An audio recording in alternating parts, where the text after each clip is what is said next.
Hello and thanks for joining us on Chicago Tonight. I'm Nick Blumberg. Brandis Friedman is on assignment. Here's what we're looking at. No child should ever be terrorized in their school. Advocates push back after immigration agents detain a daycare teacher in front of children. Chicagoland Transit is getting a massive overhaul in the wake of a $1.5 billion funding package. And a new book makes the case for a constitution that was intended to be amended. First off tonight, community members and politicians slam an immigration raid this morning where armed agents pursued a teacher into a Northside daycare, removing and detaining her in front of children. The chaotic scene played out at the Raito de Sol daycare near Addison and Western. Supporters say the teacher had a work permit and agents did not present a warrant.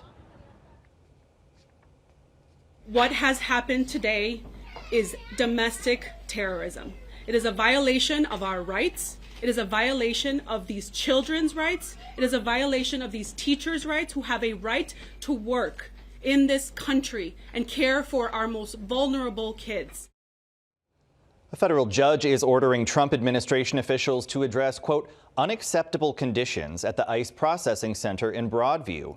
The ruling comes after hours of testimony today from detainees who complained of overcrowding, a lack of bedding, and inadequate food and water. The site operates as a processing facility where detainees are expected to spend a matter of hours before moving to a detention center. But the lawsuit brought by the MacArthur Justice Center and the ACLU of Illinois claims people have been kept in Broadview for up to a week or more. The federal government denies anyone's constitutional rights have been violated. Agents drawing weapons on protesters, elected officials detained without explanation, and tear gas used without warning. Those were just some of the incidents witnesses said they'd experienced during a separate hearing in another federal courtroom over whether immigration agents should be restricted in their use of riot control measures against protesters and journalists. With a temporary block on the use of things like pepper balls and tear gas set to expire, federal judge Sarah Ellis held a day-long hearing on whether to extend the order. Federal attorneys strenuously denied witnesses' claims, saying protesters are exceeding the bounds of peaceful speech. Democrats around the country are celebrating yesterday's election results, which saw gubernatorial wins in New Jersey and Virginia, and Democratic Socialist Zoran Mamdani elected New York's mayor. Governor J.B. Pritzker today said all the winners have something in common. The candidates kept the focus on President Donald Trump's policies and voters' pocketbooks. They talked about affordability and didn't just talk about it. They actually acted upon it, proposed things, and are getting things done. And I'm proud of that fact. I think that is what the Democratic Party is all about, delivering for the people. Up next, looking at how Springfield shored up the finances of area transit agencies. Chicago Tonight is made possible in part by the Alexandra and John Nichols family, the Polk Brothers Foundation, and the support of these donors.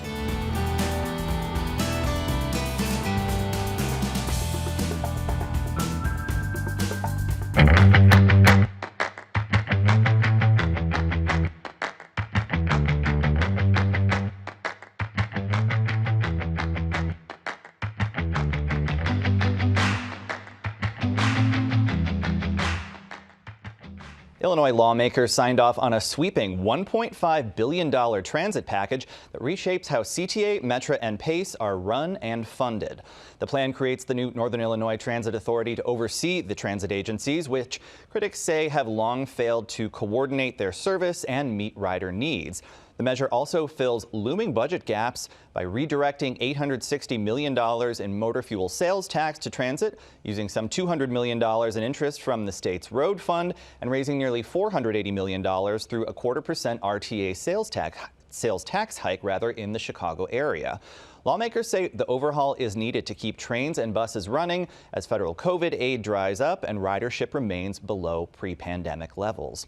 Joining us to discuss more are State Senator Ram Vilivalam, chair of the State Senate Transportation Committee. Vilivalam is a Democrat who represents much of the West Ridge neighborhood. State Representative Evedina Delgado, whose constituents make up West Side neighborhoods like Austin, Belmont Cragen, and Portage Park. On Zoom, we have State Senator Don DeWitt, the Republican spokesperson for the Transportation Committee. He represents St. Charles, as well as State Representative Travis Weaver representing Peoria. Thank you all for joining us tonight. We appreciate it. Senator Villivalam, I'd like to start with you. You know, this bill passed in the wee small hours of the morning, but it came after years of negotiations, multiple versions of the bill. You've talked about not just preventing the fiscal cliff the system was facing, but really trying to transform the system. How do you feel about where you landed on revenue? Is there sufficient money coming in to be able to do that? Absolutely. We took what the Chicago Metropolitan Agency on Planning did in their report, convening stakeholders, submitting a report to the Illinois General Assembly, the governor.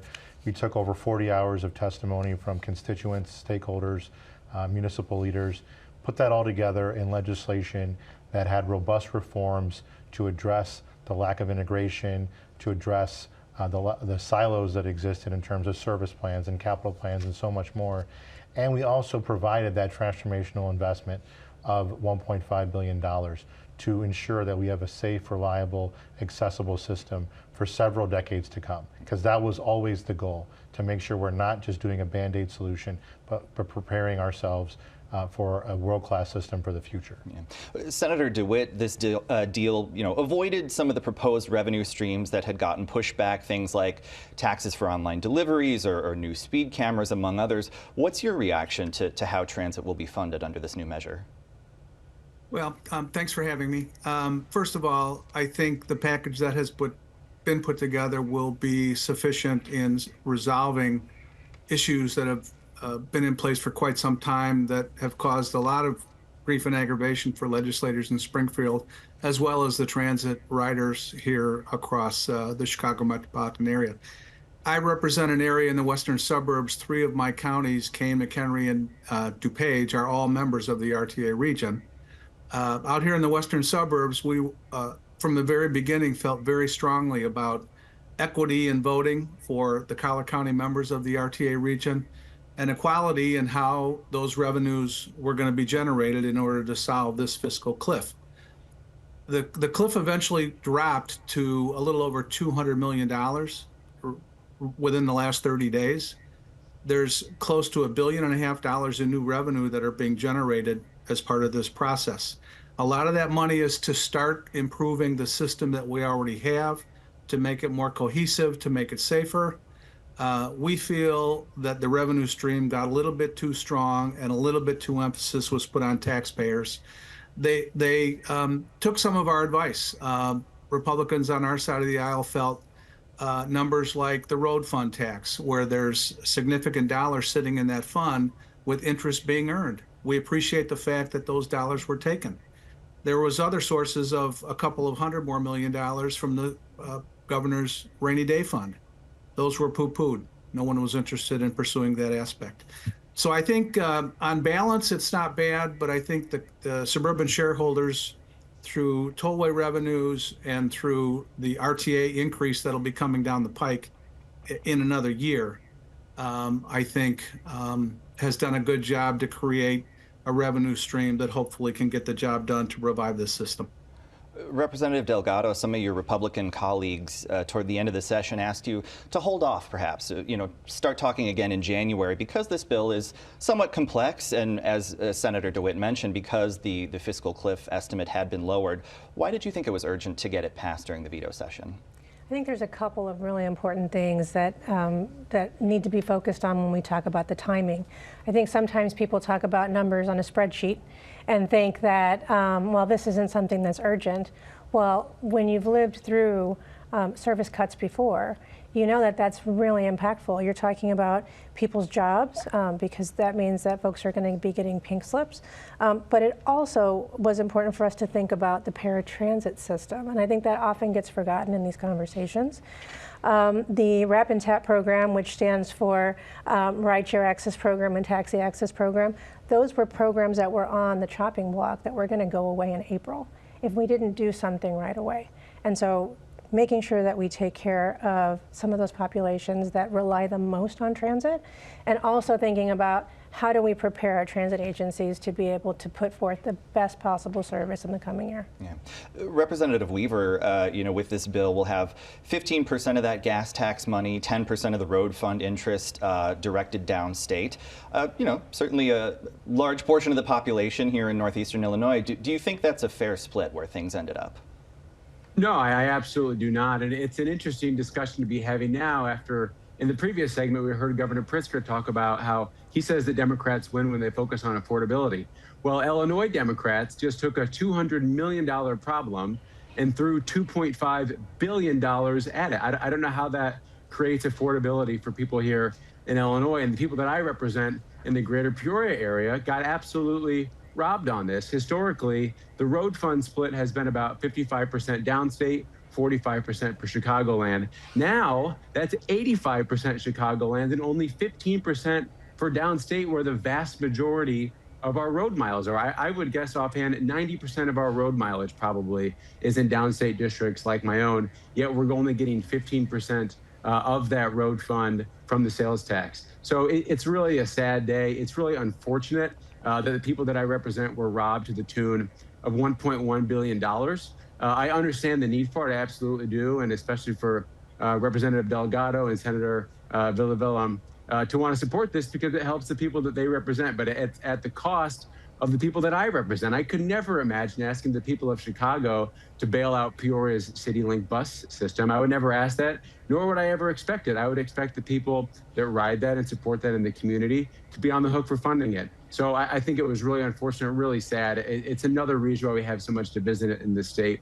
When you see the people in downstate being fleeced with a program like this to bail out Chicagoland without any operating boost. There's no fix for overtime. There's no addressing the low fares that have not been raised in the last 15 years. Nothing to address crime on the tracks. That's where we should have started instead of coming to the piggy bank of downstate Illinoisans.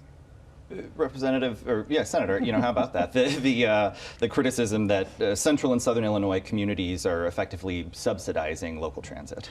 With all due respect to the representative, it could not be more false. One, the original request in operational dollars from downstate transit agencies was $80 million in operational funding.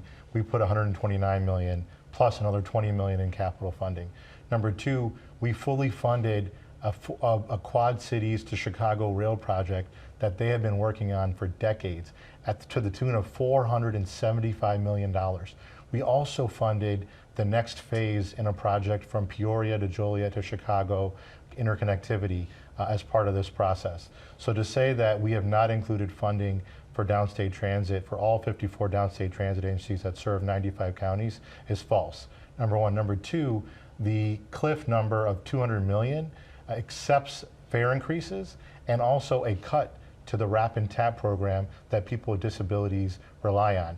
I don't accept that. I believe we need to stabilize the system prior to requiring any fare increases, and we cannot reduce service for people with disabilities. On top of that, we are asking them, the new agency, to make sure we introduce a new comprehensive safety strategy and introduce more interconnectivity. That all costs money. So to say that the cliff was $200 million and then put more mandates without funding them and then accept fare increases and cuts to people with disabilities is not something that we did and will never do, and that's why we passed the bill that we did with a bipartisan support and supermajorities. Senator DeWitt, you mentioned the governance structure here. This new board has 5 directors appointed by the governor, 5 by the mayor, 5 by Cook County board president, 5 by the Collier County board executives. Supporters say Chicago and Cook County, that's where a majority of the rides are happening. What's your reaction to the governance there? Well, our concern regarding governance has to do more with the fact that 19 of these new 20 NETA board seats, the Northern Illinois Transit Agency seats, will be appointed by Democrats. More importantly and more significantly, majority voting requirements that currently exist at the RTA here in Chicago. I was an RTA member for 5 years from 2013 to 2018. All of their action requires a 2/3 majority vote, and any aspect regarding capital requires a 75% vote. Those requirements are now out the window. There is language that will give 15 members, in our view and perspective, assigned by the mayor the county board president, and the governor. 15 of those members will now be able to dictate to the suburbs what our fare schedules are going to look like, what our service levels are going to look like, and they're going to be able to take those dollars that currently fund suburban Metra and Pace bus service and divert them wherever they want them to go. We believe the majority of that money is going to end up in Chicago to bail out the CTA that has exhibited nothing but fiscal malfeasance for decades. They haven't touched their fare structure since 2018. And now miraculously, when people start talking about fare increases being part of solving the fiscal cliff issue, what comes out of the bill? A fare freeze until after the next election. Not to mention the fact that toll increases are not going to be implemented. That's going to fund capital for the tollway system, I understand. Right. But it's going to freeze those increases until after the election. So none of our friends in the city are going to have to answer the question, why are you raising taxes on residents of Chicago? Representative Delgado, we got about 20 seconds left, but I'd like you to respond, please. When we made these appointments, when we decided what this was going to look like in terms of the need of board representation, we wanted to make sure that we were creating those appointments based on offices, not on people. In the future, we can't predict what's going to happen, but we wanted to maintain the appointment structure similarly to what we have done with CMAP in the past, and it's worked very well in CMAP. And so we think this is a great way for us to remake the transit agencies. All right, well, much more to talk about in the coming months, but for now, we thank you all for being here. Representative Delgado, Senator Villivalum, Representative Weaver, and Senator DeWitt. Thank you all.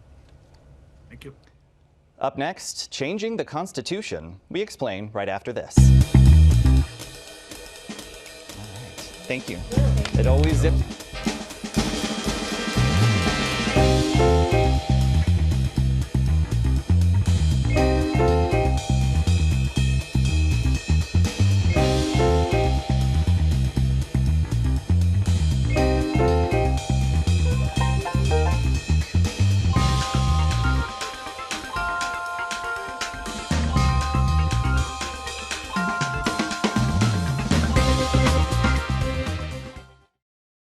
Earlier today, the U.S. Supreme Court heard arguments from the Trump administration over the sweeping tariff powers it claims. The court has become a focal point in the battle over executive power and how to apply the Constitution, with many of its members arguing for strict deference to the document's long-dead framers. But as historian and author Jill Lepore argues in her new book, We the People, the U.S. Constitution was meant to be amended, even though it's become almost impossible to do so. And author Jill Lepore joins us now. She's a professor of history and law at Harvard University and a staff writer for The New Yorker. Thank you for being here. We appreciate it. Thanks so much for having me. So Supreme Court justices earlier today appeared fairly skeptical that President Trump has these pretty expansive tariff powers. Did that surprise you, given the broad deference this court has shown to presidential power? I think it surprised most people who are watching the court so closely. Remains to be seen, of course, what the decision will be. And I think it's really worth sort of pulling back and asking ourselves, how did we get to a moment where the nation is on tenterhooks about an opinion by the Supreme Court? Even just the fact that oral opinions are, that the oral arguments are a spectacle in a way, right? That people listen in to them, follow them so closely, follow them online. Is a novelty in American constitutional history. Yeah, and I guess you could argue there are both good and bad aspects to that. Absolutely. Well, you write that at the time the Constitution was ratified, the math required to get an amendment passed by enough states was workable. Why has it gotten so difficult to change the Constitution now? Well, when the framers met in Philadelphia in 1787, they knew from the beginning that they were going to have an amendment provision in the Constitution. That's why they were there, because the Articles of Confederation were unamendable. And it was just a kind of question of how should we work this out mathematically. And they came up with the rule that we have in Article 5 of the Constitution. To amend the Constitution requires a 2/3 supermajority in both houses of Congress and then ratification by 3/4 of the states. That is effectively impossible in our political moment. Of course, Congress can do hardly anything. But one way to think about that is when the framers met, there were no political parties in the United States, nor did they anticipate that there ever would be. Their theory of republicanism, of their whole notion of the system of government they were erecting, was hostile to political parties. They didn't think republicanism could survive with political parties. So they really couldn't have anticipated the kind of polarization that the country's in now, or that it was in before the Civil War, say. Yeah. Well, you know, part of the genesis of this book is a project you and your students undertook to research the history of all the various proposed amendments. Found that history wasn't well documented. You've now got a whole database of them. What kind of a range of amendments did you find?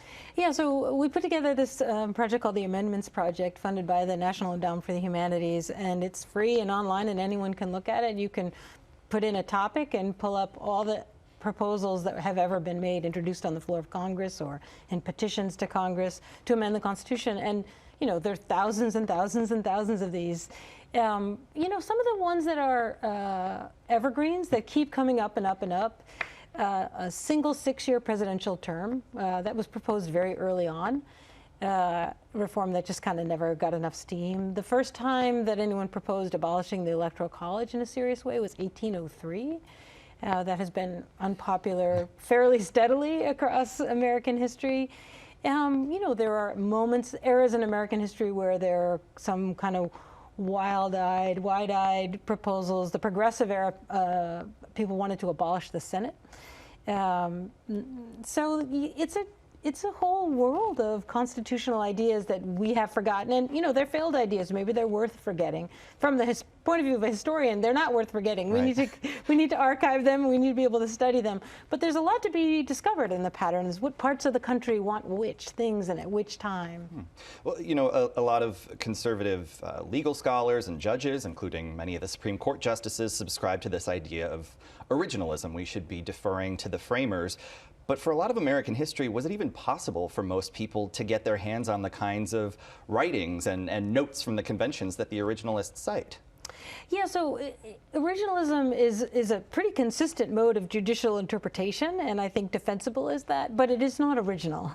Among the many things it is not, it's not original. There's no evidence that the framers of the Constitution intended for the Constitution to be read in this way, that there was no commandment from on high that thou shalt defer to our notes on the Constitutional Convention or to the Federalist Papers or to the notes of the ratifying conventions, the kinds of things that originalists actually use exclusively to interpret the meaning of the Constitution actually are really not available in any meaningful way, searchable way, until digitization. There's a reason that originalism doesn't emerge until the 1980s.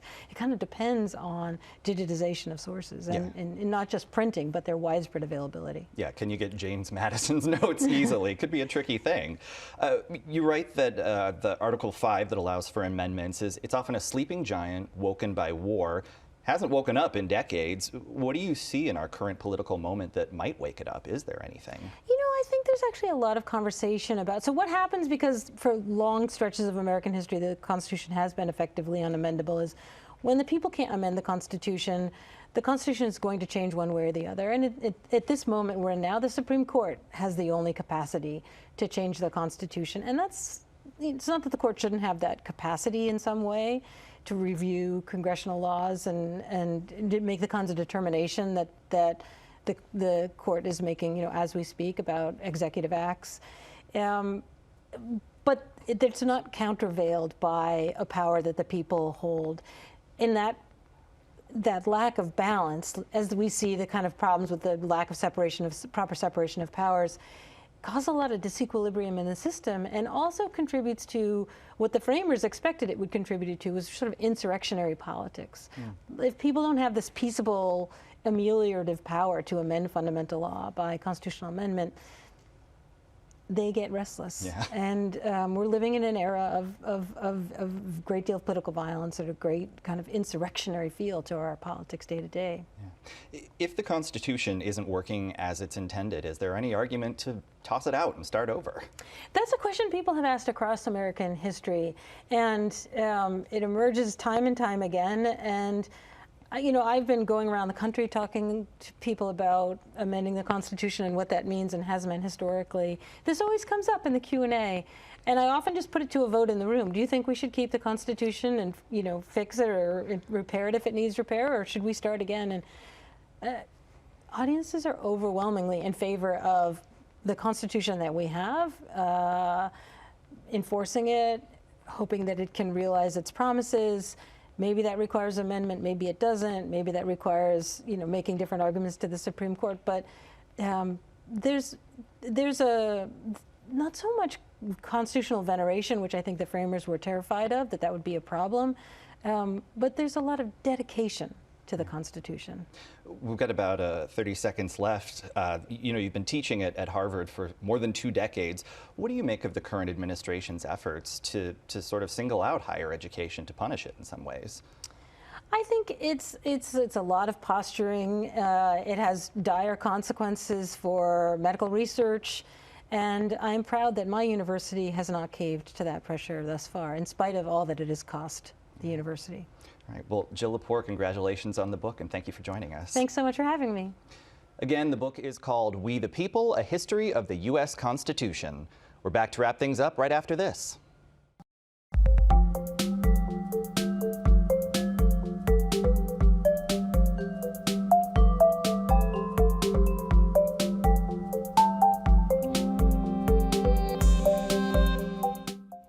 And that's our show for this Wednesday night. Check out our website for our Chicago area holiday events guide. From light shows and plays to sing-alongs and festive pop-ups, we've got you covered. You can find it all at WTTW.com/holiday events. Join us tomorrow night at 5:30 and 10. Now, for all of us here at Chicago Tonight, I'm Nick Blumberg. Thank you for watching. Stay healthy and safe, and have a good night.